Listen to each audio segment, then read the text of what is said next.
ఏ ధ్యానము ఆత్మజ్ఞానం అన్న టార్చి వెలుగును మరి ఏ ఇతర వైద్య విధానానికి అనుసంధానం చేస్తూ ఇప్పుడున్న ఏ విధానానికైనా ఈ ధ్యానం అనే టార్చి లైట్ ఉంటేనే ఏ అనారోగ్యాన్ని బయట చేస్తూ సంపూర్ణ ఆరోగ్యం అందించే ప్రక్రియలో భాగంగా ధ్యాన ఆరోగ్య శాస్త్ర విధానంలో శిక్షణ పొందుతున్న ప్రతి వ్యక్తికి తొలి దశల్లో రాకటం నుండి లేచి కూర్చోవడానికి చేసే ప్రయత్నంలో రాకటం నుంచి లేచి కూర్చో ప్రయత్నంలో ఎదురయ్యే ఈ రెండు ఆధ్యాత్మిక ట్యాబ్లెట్లు నిత్య జీవితంలో నేర్చుకోవటంలో భాగంగా ఎదురయ్యే అనేక సంఘటనలో ఉన్న ద్వంద్వాల నుంచి ఒక భగవంతుడు ఆ క్షణంలో ఆ పరిస్థితుల్లో జీవిస్తే ఎలా ఎవరిస్తాడనేది మనం క్షుణ్ణంగా అర్థం చేసుకొని దానికి తగ్గట్టుగా మనల్ని మనం మలుచుకున్నప్పుడే ఆరోగ్యమయ ఆనందమయ సరైన పునాది జీవితానికి వేసుకున్నట్టు.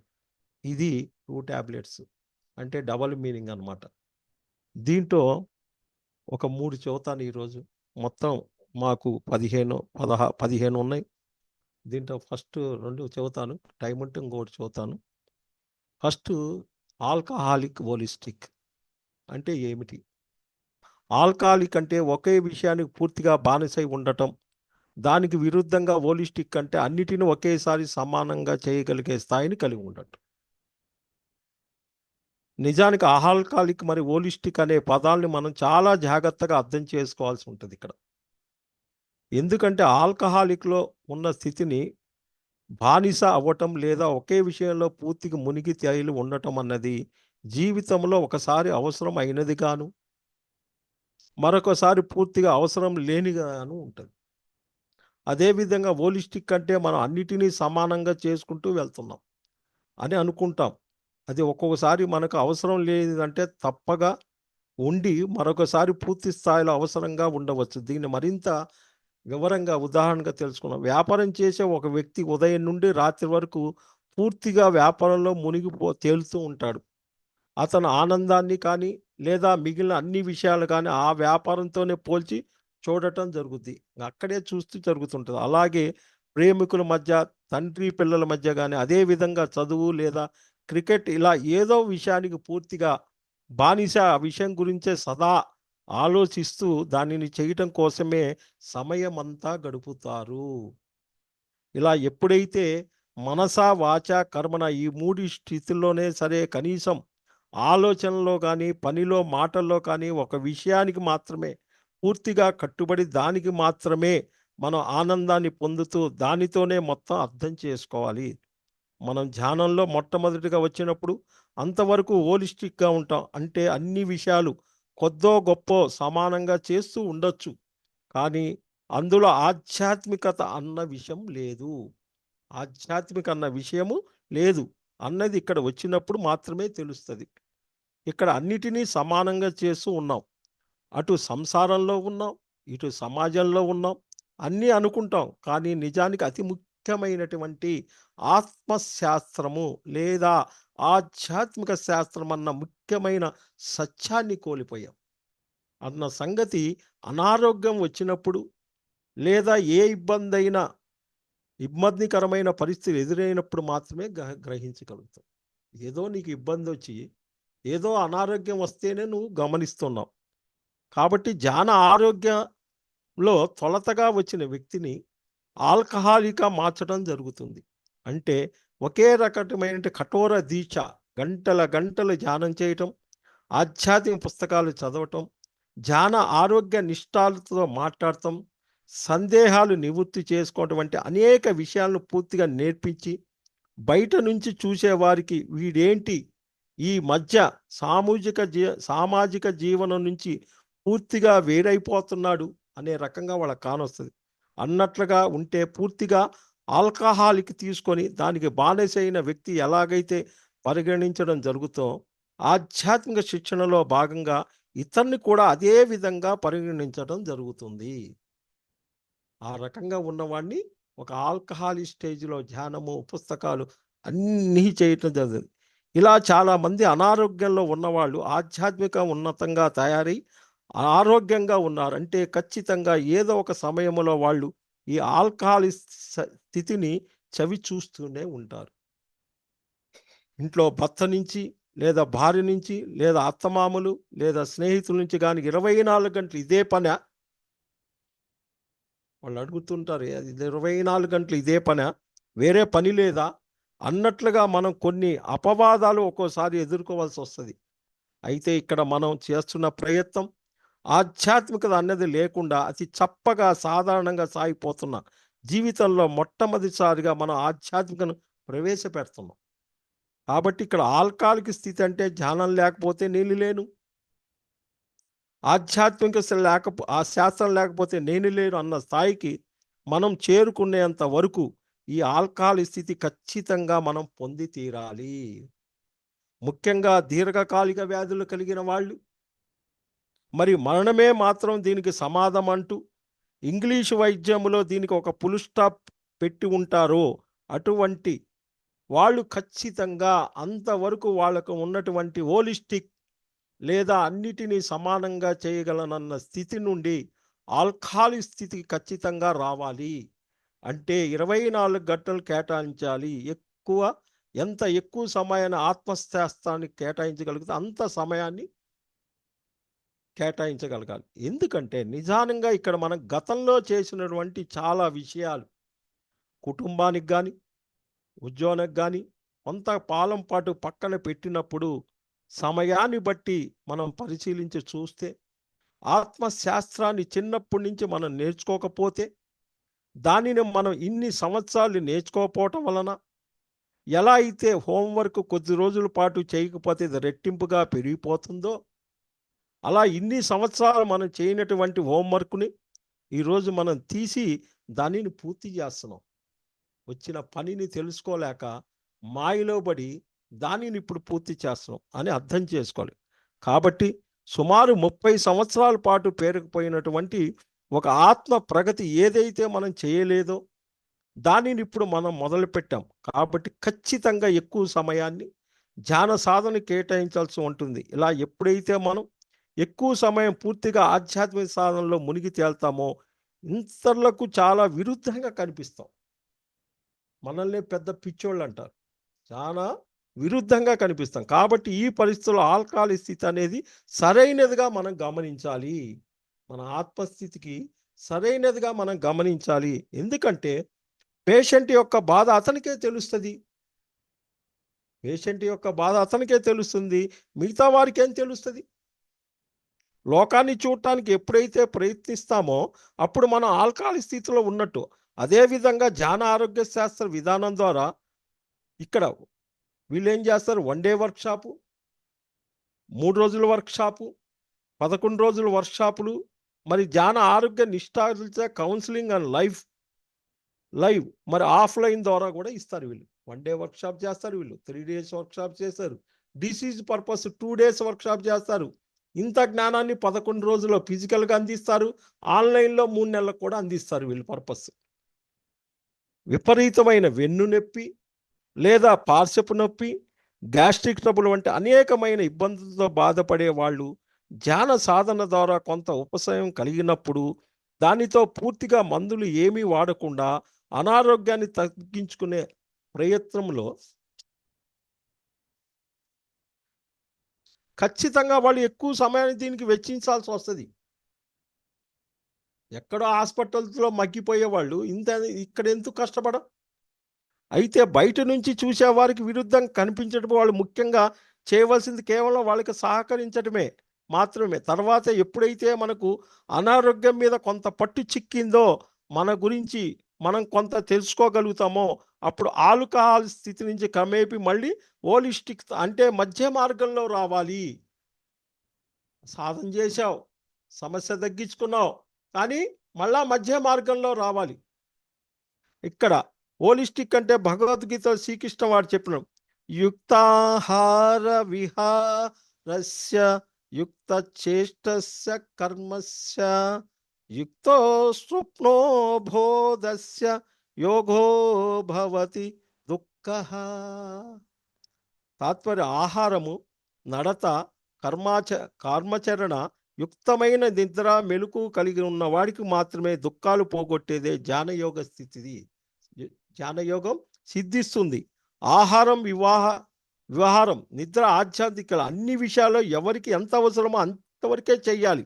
అర్థం అంటే ఆహారం ఎంత తీసుకోవాలన్నది, ఎవరికి వారే తెలుస్తుంది ఎంత మాట్లాడాలనేది నిర్ణయించుకొని అన్నిటినీ సమానంగా చేస్తూ ఆత్మప్రగతి ఇది ఇలా అన్నిటినీ మనం సమయాన్ని కేటాయిస్తూ అన్నిటి నుంచి ఆనందాన్ని పొందుతూ వెళ్ళటం అనేది మనం హోలిస్టిక్గా పేర్కొంటాం. ఒక సమాజంలో సాధారణ స్థాయిలో కొట్టుకొని పోతున్న మనకు ధ్యానం అనే నావ దొరికిన తర్వాత గతంలో పేరుకొని పోయినట్టు హోంవర్క్ను ఒక కఠోర దీక్ష పూర్తి చేసి తర్వాత హోలిస్టిక్ స్థాయికి రావటం సహజం. ఇక్కడ హోలిస్టిక్ అంటే అటు ఆధ్యాత్మిక జీవితం ఇటు ప్రాపంచిక జీవితం ఈ రెండిటిని సరిసమానంగా తీసుకుని వెళ్ళటమని అర్థం. అయితే ఇంతకు ముందు మనకు జరుగుతున్నటి హోలిస్టిక్ జీవితానికి ఇప్పుడున్నటువంటి జీవితానికి తేడా గమనిస్తే అప్పుడు అన్నిటినీ మనం చేస్తున్నాం అని అనుకున్నాం. కానీ ఇందులో ఆధ్యాత్మికత పూర్తిగా లోపించింది. ఇప్పుడు మనం చేస్తున్నటువంటి విషయాల్లో ఆధ్యాత్మికత ఉంది కాబట్టి అప్పుడు అది సరికానిది పరిపూర్ణ జీవితం. ఇప్పుడు ఇది సరైన పరిపూర్ణ జీవితం. కాబట్టి ప్రధానంగా రెండు విషయాలు, ఒకటి ఆల్కహాలిక్, రెండు హోలిస్టిక్. ఆల్కహాలిక్ అంటే ఒకే దానికి పూర్తిగా బానిసవటం, అది లేకపోతే ఏమీ లేదన్న తత్వంతో ఆ తత్వము ఆధ్యాత్మికానికి తప్పనిసరిగా ఈ ఆల్కహాలిక్ అన్న స్థితి ఉండాలి. ఒకసారి అది పూర్తయిన తర్వాత దాన్ని విడిచిపెట్టి అన్నిటినీ సమానంగా చేయటం అనే స్థాయికి ఖచ్చితంగా వెళ్ళాలి. అదేవిధంగా విషయవాంఛనలు ఎప్పుడైతే మనం ఆనందం కోసం పూర్తిగా అదే పని చేస్తామో, విషయవాంఛనలు ఎక్కడ పడితే అక్కడ కూర్చుంటాం, చెవులు ఇప్పారుగా వింటూ ఉంటాం, అది చేస్తామో ఎప్పటికీ వాటి నుంచి మనం ఆధ్యాత్మిక పొందలేము. ఎప్పటికి కూడా ఆధ్యాత్మికం పొందలేము. అంటే మనం అవసరానికి మించి డబ్బు సంపాదన, ఒకే రకమైన ఆనందంలో ఉంటే క్రికెట్ లేదా సంగీతం లేదా ఒకే రకమైన విషయవాంఛల మీద పూర్తిగా మునిగి తేలుతూ ఉంటే వాటి నుంచి తప్పనిసరిగా మనం బయటికి రావాల్సి ఉంటుంది. ఎప్పుడైతే మనం ధ్యానం ఎక్కువ చేస్తామో అతిగా ఒకే విషయం మీద ఉండటం ఆనందాన్ని నుంచి మనం బయటపడగలం. ఎప్పుడైతే కొన్ని ఆధ్యాత్మిక సూత్రాలను లేదా శ్లోకాలను కంఠస్థం చేసి మనలో ఒక సాఫ్ట్వేర్ లోడ్గా చేసుకొని ఉంచుకుంటామో అది ఆయా సందర్భాలు అద్భుతంగా పనిచేసి ఆ అతిగా వెళ్తున్న విషయాల నుంచి మనం బయటికి రావటానికి ఎంతో దోహదపడుతుంది. అదేవిధంగా భర్త భార్య డబ్బు బంగారు అనే పిచ్చిలో ఉన్నప్పుడు ఎవరైతే వీటితో బాధపడుతున్నారో వాళ్ళు నేను దీన్ని అర్థం చేసుకొని ఆచరిస్తే ఎంతో మార్పు కలుగుతుంది. కళల్లో ఆల్కహాల్కు అనుగుణంగా వచ్చే అనుభవాలు కూడా ఇదే వర్తిస్తుంది. ఈ విధంగా ఆల్కహాలిక్ మరియు హోలిస్టిక్ అనే రెండు విషయాలను మనం పూర్తిగా అర్థం చేసుకొని ఎప్పుడు ఏది అవసరమో అప్పుడు దాన్ని ఆచరణలో పెట్టినప్పుడే అద్భుతమైనటువంటి ఆరోగ్యాన్ని, సాంఘిక ఆరోగ్యాన్ని ఖచ్చితంగా మనం పొందగలము. ఇది ఆల్కహాలిక్ హోలిస్టిక్ అంటే ఒకే దానికి బానిసయ్యి జీవితాంతం అక్కడే ఉండి ఏమీ లేకుండా ఆనందం లేకుండా అనారోగ్యాలు తెచ్చుకున్న వాడికి మార్గము ఎన్ని లక్షలు కోట్లు పెట్టి వైద్యం చేయించిన తగ్గని జబ్బులన్నీ కూడా ధ్యానం ద్వారా వాడిని చిన్నంగా లాక్కొచ్చి వాడిని ఒక తాగుబోతులాగా చేసి ఆల్కహాలిక్గా వాడు ఎప్పుడైతే ఆ దాంట్లో మునిగి తేల్తాడో అప్పుడు వాడు బయటకు వచ్చి రెండు విధాలుగా కనుక వాడు జీవిస్తే వాడి జీవితం చాలా అద్భుతంగా ఉంటుంది. రెండోది కనీస జ్ఞానం, ఆధ్యాత్మిక అనుభవం.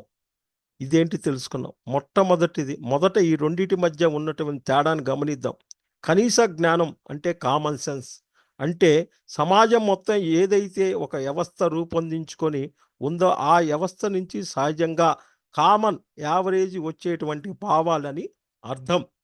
ఇక్కడ పరిణితి చెందిన అతి నిమ్మన స్థాయి ఆత్మ నుంచి పూర్తిగా పరిణితి చెందినటువంటి ఉన్నతమైన స్థితిలో ఉన్న ఆత్మ వరకు ఎవరికి ఎటువంటి ఇబ్బంది కలగకుండా ఒక కనీసపు అవగాహన ఎప్పుడూ వెళ్తూ ఉంటుంది. సమాజంలో లోయర్ ఆత్మలు ఉన్నాయి, మధ్యస్థ ఆత్మలు ఉన్నాయి, హయ్యర్ ఆత్మలు ఉన్నాయి. ఉదాహరణకు ఒక పరీక్షలో పాస్ కావాలంటే కష్టపడి రేయింబాళ్ళు చదివి మంచి మార్కులు తెచ్చుకోవడం, దీనినే ఆధ్యాత్మిక కోణం నుంచి కనుక మనం గమనిస్తే పరీక్షకు కావాల్సినటువంటి ప్రశ్న పత్రాన్ని కూడా మనం ధ్యానంలో చూస్తాము. దానిని ధ్యాన అనుభవం అంటాం. అంటే భవిష్యత్, వర్తమానం, గతానికి సంబంధించిన త్రికాల జ్ఞానాన్ని కలిగి ఉండి ఎక్కడి నుంచి అయినా ఏ విషయమైనా ఆకాశ రికార్డు నుంచి మనం పొందే అవకాశం ఎప్పుడూ ఉంది. నిజానికి మనం పైన మాధవులుగా ఉండి దివ్యత్వాన్ని తెలుసుకునే ఇక్కడికి ఈ భూతత్వానికి లేదా మానవుడిగా అనుభవాన్ని పొందటానికి వచ్చాం. కాబట్టి విషయవాంఛలకి సంబంధించిన వరకు ఇక్కడ సర్వసాధారణమైనటువంటి సామూహిక విషయాలన్నిటినీ కనీస జ్ఞానంతో, కామన్ సెన్స్తో చేసుకుంటూ వెళ్ళటమే నిజమై నిజమైన లేదా సరైన జీవన విధానం అవుతుంది. దానితో పాటుగా ఆత్మానుభవాన్ని లేదా భగవత్ అనుభవాన్ని నలుగురిలో నారాయణలాగా ఉంటూ పొందటం అనేది చాలా అవసరము. నలుగురితో నారాయణగా ఉండి అవసరము. ధ్యానం మొదలుపెట్టిన తొలతలో మనకి ఎన్నో అనుభవాలు కలుగుతుంటాయి. ఇక్కడ ధ్యానం అనుభవం అంటే ధ్యానంలో మనం చూసే అనేక రకాలైన మూడో నేత్ర అనుభవాల దగ్గర నుంచి కళల రూపంలో పొందే ఎన్నో విషయాలు, గురువు ద్వారా మనకొచ్చే అనేక సూచనలు, ఆధ్యాత్మిక పుస్తకం మన కళ్ళు కట్టినట్టుగా అర్థమయ్యే విషయాలు, మరి బయట జీవితంలో అకస్మాత్తుగా అనుకోకుండా జరిగే ఎన్నో సంఘటనలు మొదలైనవన్నీ పరిగణించవచ్చు. అన్నీ మనకు తెలుస్తాయి. ఈ అనుభవాల నుంచి వచ్చిన విషయాలను తూచా తప్పకుండా ఆచరణలో పెడదామా లేదా అన్న మీమాంసం, ఇక్కడ ఏమొస్తుంది, పెడదామా వద్దా అన్న మీమాంసం ప్రతి ఒక్క సాధకుడికి ప్రారంభ దశలో ఖచ్చితంగా కలుగుద్ది. చేద్దామా వద్దా, అంత అవసరమా? కళ్ళు మూసుకుంటే అన్నీ కానొస్తాయి, మనకెందుకు? పుస్తకం చదవాలంట, ఏడొస్తుంది పుస్తకం పట్టుకోగానే నిద్ర వస్తుంది. క్లాస్ వినాలా 3 గంటలా, అబ్బో, ఇన్ని సందేహాలు కలుగుతుంటాయి. అయితే ఇక్కడ ధ్యానంలో వచ్చే అనుభవాలు 100కి 100 పాళ్ళు ఆచరణలో పెట్టడానికి అతనికి తనపై పూర్తిగా అవున క్లారిటీ అంటే మూడో నేత్ర కంప్లీషన్ అన్న స్థితికి చేరుకున్నప్పుడు మాత్రమే సాధ్యమవుతుంది. ఈలోపు సమాజంతో తన సంబంధాలను తెగేంతవరకు రాకుండా సమయాన్ని, సందర్భాన్ని బట్టి ఎంతవరకు మనం అనుభవాన్ని ఆచరణలో పెట్టగలమో అంతవరకు ఆచరణలో పెడుతూ కనీస జ్ఞానాన్ని అమలు చేస్తూ వెళ్ళాలి. ప్రారంభ దిశలో కనీస జ్ఞానం దగ్గర ఎక్కువగా ఆధారపడి అనుభవాన్ని పక్క నుంచి చూస్తే పోను సాధనలో మరింత అవగాహన కలిగి తర్వాత ధ్యాన అనుభవానికి లేదా అంతరాత్మ ప్రబోధానికి పూర్తిగా విలువనిచ్చి, పోను అంతరాత్మ ప్రబోధానికి ధ్యానానుభవ విలువనిచ్చి సభ్య సమాజంలో ఉన్నటువంటి కనీస జ్ఞానాన్ని పూర్తిగా పక్కకి నెట్టివేయటం జరుగుతుంది. ఏదైనా జ్ఞానాన్ని మనం ధ్యానం ద్వారా సంపాదించామో దానినే సమాజం అంతగా వర్తించేటట్టుగా విషయాన్ని తెలియజేస్తూ మనం జీవిస్తూ వెళ్ళటం అనేది తప్పకుండా జరుగుతుంది. అయితే ప్రారంభ దశలో మాత్రం కనీస జ్ఞానానికి విలువనిస్తూ పోవాలి. ప్రారంభ దశలో కనీస జ్ఞానానికి విలువిస్తూ పోవాలి. తానవ్వక ఇతరులు నొప్పించక తప్పించు తిరుగువాడు ధన్యుడు సుమతి అన్న చందాన మన జీవితాన్ని కొనసాగిస్తూ ఉండాలి.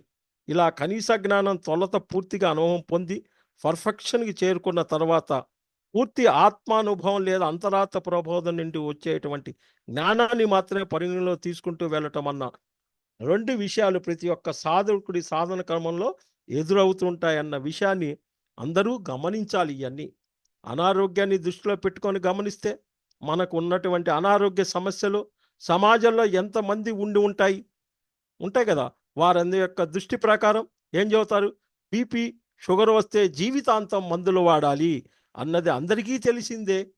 అయితే ధ్యానం ద్వారా సంపూర్ణ ఆరోగ్యాన్ని ఏ ఒక్క అల్లోపతి ట్యాబ్లెట్ లేకుండా ఉపయోగించకుండా పోవచ్చు అని ఒక్కసారి మనం విన్న తర్వాత దానిని కనీస జ్ఞానం పరిణగించి అందరితో పాటే మనం అని అనుకుంటే మనం పప్పులో కాలు వేసినట్టే.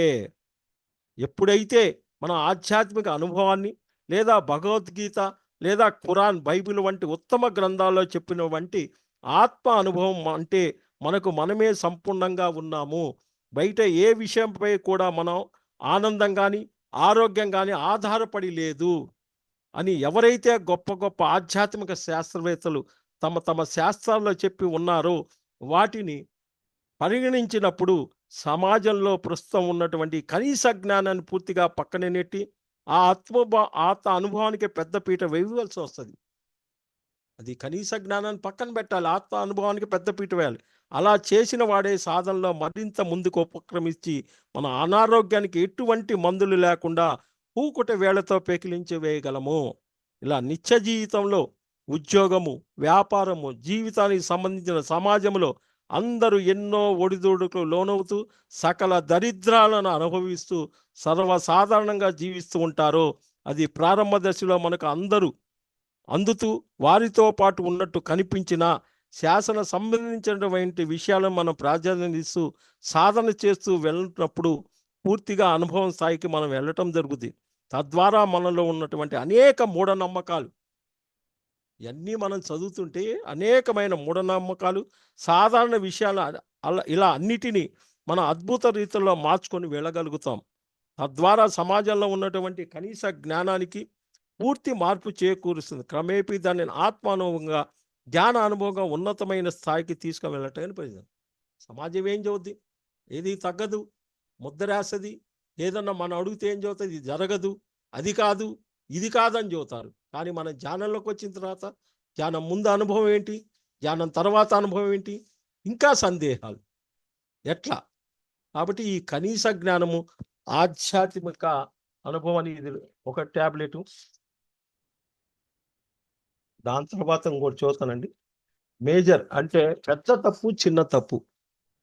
ఇక్కడ మేజర్ మిస్టేక్ అంటే పెద్ద తప్పు, మైనర్ మిస్టేక్ అంటే చిన్న తప్పు అని అర్థం. సాధారణంగా ఆత్మ ఈ భోగులోకం అనే ఒక అద్భుత పాఠశాలలోకి శరీరం అనే ఒక బట్టని తీసుకొని వచ్చి ఎన్నో ఆధ్యాత్మిక పాఠాలు నేర్చుకొని తన చైతన్యాన్ని పెంచుకుంటూ ఉంటుంది. ఇక్కడికి వస్తుంది, ఈ భూలోకంలోనే పాఠశాలకు వచ్చి చైతన్యాన్ని పెంచుకుంటూ ఈ సందర్భంలో గత జన్మలో ఏదైతే జ్ఞానాన్ని నేర్చుకొని ఉందో దానిని ఒక ఆధారంగా తీసుకొని వచ్చి ఈ జన్మలో నేర్చుకోవాల్సిన పాఠాలని తదుపరి అవసరంగా తీసుకొని రావటం జరుగుతుంది.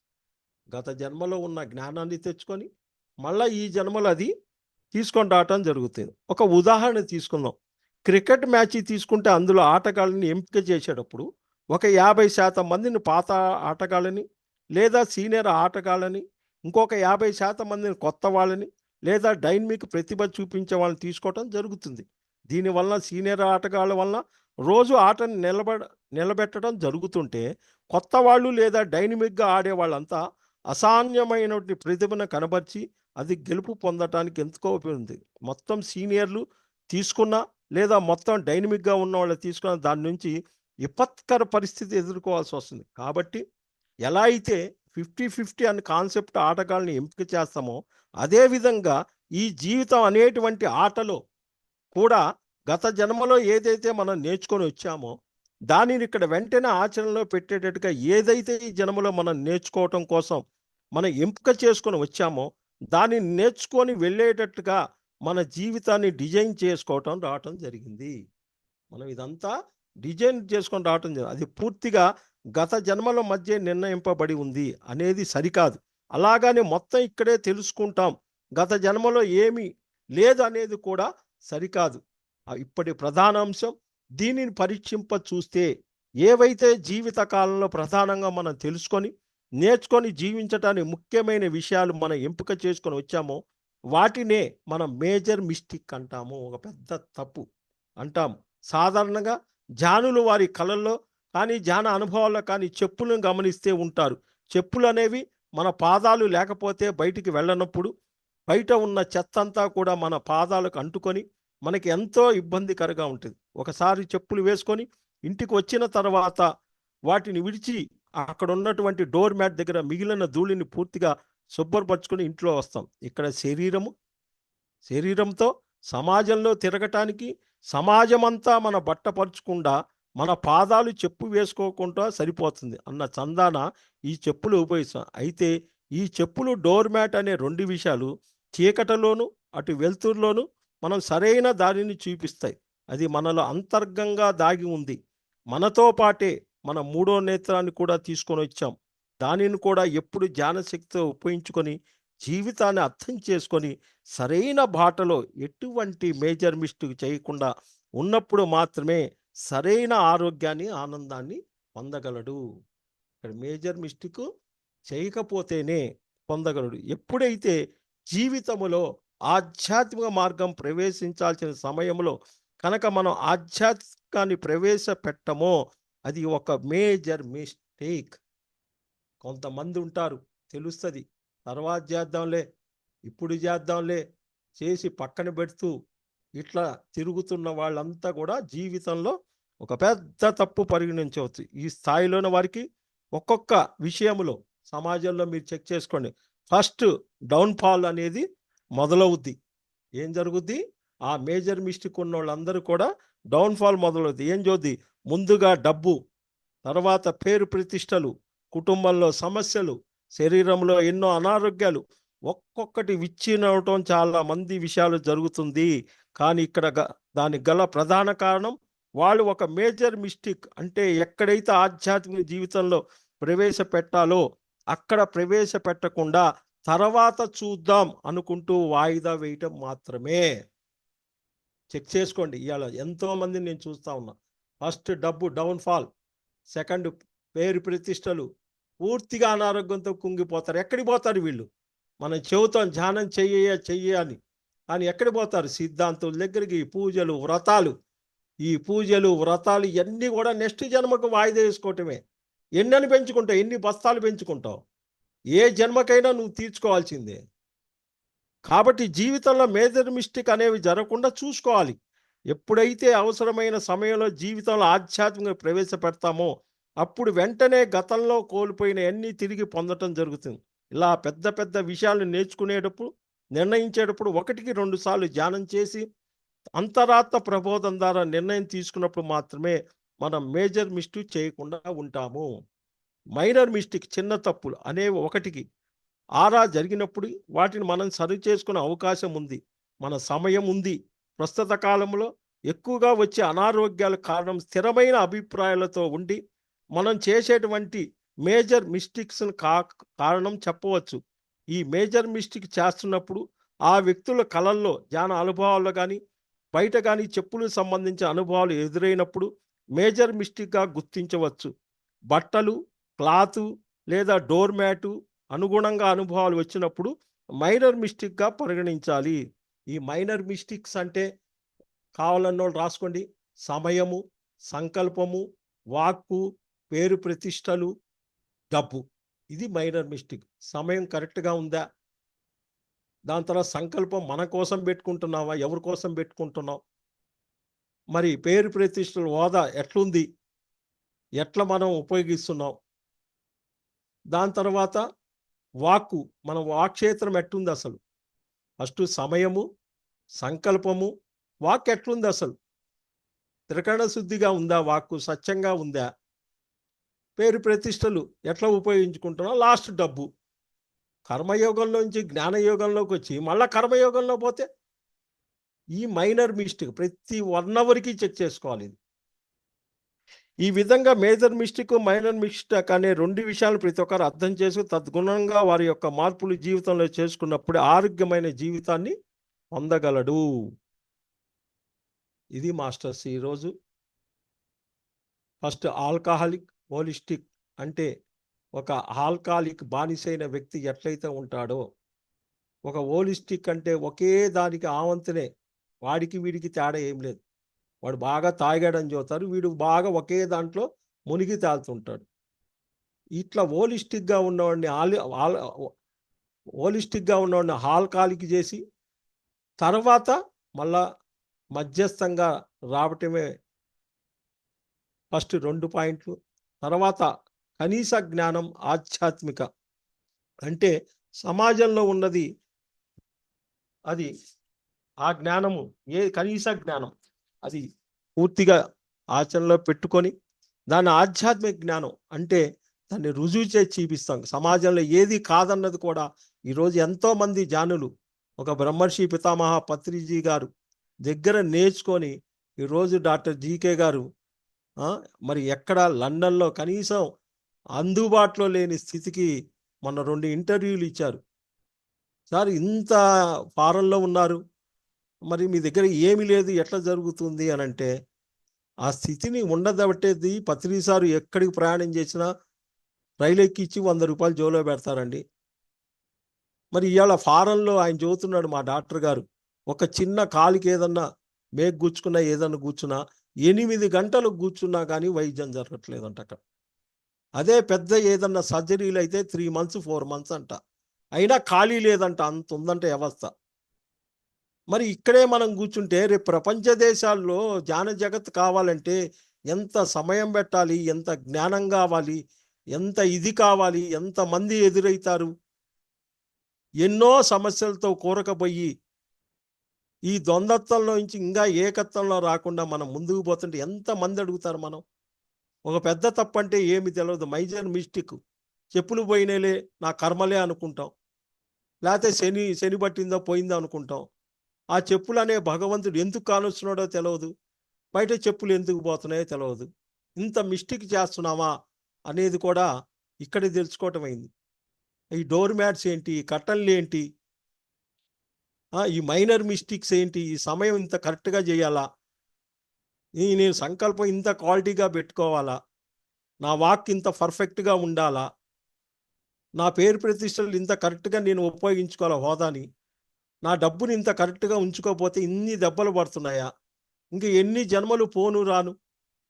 కాబట్టి ఇన్ని రకాలుగా మరి ఇన్ని మార్పులు తెచ్చుకుంటేనే ఎన్నో అనారోగ్యాల నుంచి మనం బయటగా పడగలము.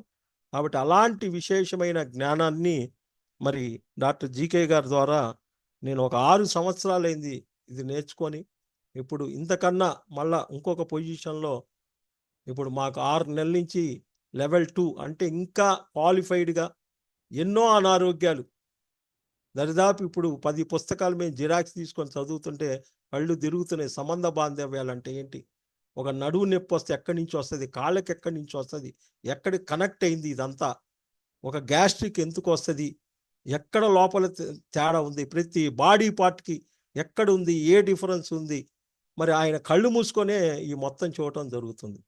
మాకే అసలు ఇదైపోతుంది, మైండ్ బ్లాక్ అయిపోతుంది. ఇంత జ్ఞానం ఉందా, ఎక్కడిదిరా ఇది? ఆయన అంటే ఏమంటాడు, అంతా పత్రిజీ గారి దగ్గర నుంచే నేను నేర్చుకున్నానంట. నేను ఎగ్జామ్ రాసేటప్పుడే ఎంబీబీఎస్లో ఉన్నప్పుడే పరీక్ష ప్రశ్నని నేను చూసా, ఒక సర్జరీ పోయేటప్పుడు ముందే చూసా, అక్కడ క్లాసులో పోయేటప్పుడు ఎమ్మడే పరీక్ష రాసేటప్పుడు ఏ ప్రశ్న వస్తుందో ముందే తెలిసిపోయింది మాకు. మరి ఆయన దగ్గర నుంచి నేర్చుకుందే కదా ఇదంతా. మరి ఇంత విశేషమైన జ్ఞానం మనమంతా ఈ జ్ఞాన జగత్ అన్నీ జరగాలంటే మనం క్వాలిఫైగా ఉండాలి, ఆధ్యాత్మిక శాస్త్రం ఉండాలి. ఇప్పుడు వచ్చే ఆటుపోట్లన్నిటికీ మనం చెప్పేదానికి ఏదో ఒక అన్నిటికీ ఉండాలి. అన్ని విభాగాలు ఉన్నాయి, చాలా విభాగాలు ఉన్నాయి పిరమిడ్ సొసైటీలో. అన్ని విభాగాల్లో ఎవరు ఏ డిజైన్ ప్రకారం వచ్చారో అన్నీ మనం తెలుసుకుంటూ, ఒక ఇబ్బందులు ఉన్నాయి మనం తెలుసుకుంటేనే ఇంకోటి వచ్చినప్పుడు మనం చెప్పేది, లేకపోతే ఎట్లా చెప్పగలం? ఓ కంటి ప్రాబల్యంతో వస్తాడు, మరి ఓ చెవు, ముక్కు, నోరు, ఎన్ని కేసులు. మెయిన్ అసలు ఈ రోజున్న ఎన్ని కూడా మనీ ఇబ్బంది, ఎన్నో సంబంధ బాంధవ్యాలు, సోషల్ ప్రాబ్లమ్స్ విపరీతంగా కొవ్వులు కుట్టలు వస్తున్నాయి. ఈరోజు దాదాపు 50 కేసులు వచ్చినాయి ప్రతి బుధవారం కౌన్సిలింగ్. ఎక్కడి ఇవన్నీ? అంతా జానులే. కాబట్టి ఈ జ్ఞానాన్ని మనం తెలుసుకొని మనం ఆచరణలో పెడుతూ వింటం కాకుండా ఆచరణలో పెట్టాలి. ఆచరణలో పెట్టినప్పుడు మనం ముందుకు పోతూ అద్భుతంగా జీవిద్దాం. మరి ఇంత విశేషమైన జ్ఞానాన్ని మరి సుజాత మేడం గారు 2 సంవత్సరాల నుంచి సమయం కేటాయించి మీ అందరినీ కూర్చోబెట్టి ఎంతో మందిని ఎన్నో విభాగాల్లో అన్నీ తీసుకొచ్చి మీకు దారపోస్తుందంటే మీరెంత అదృష్టవంతులు, ఎంత ఇది ఉంటుంది. కాబట్టి మనం కూడా ప్రతి ఒక్క గ్రూప్లో మనం అద్భుతంగా ఉంటూ అన్ని సబ్జెక్టులు అన్ని జ్ఞానం నేర్చుకొని ముందుకు పోయినప్పుడే మన ఆనందం వస్తుంది. Thank you masters, thank you, thank you, thank you. Thank you sir.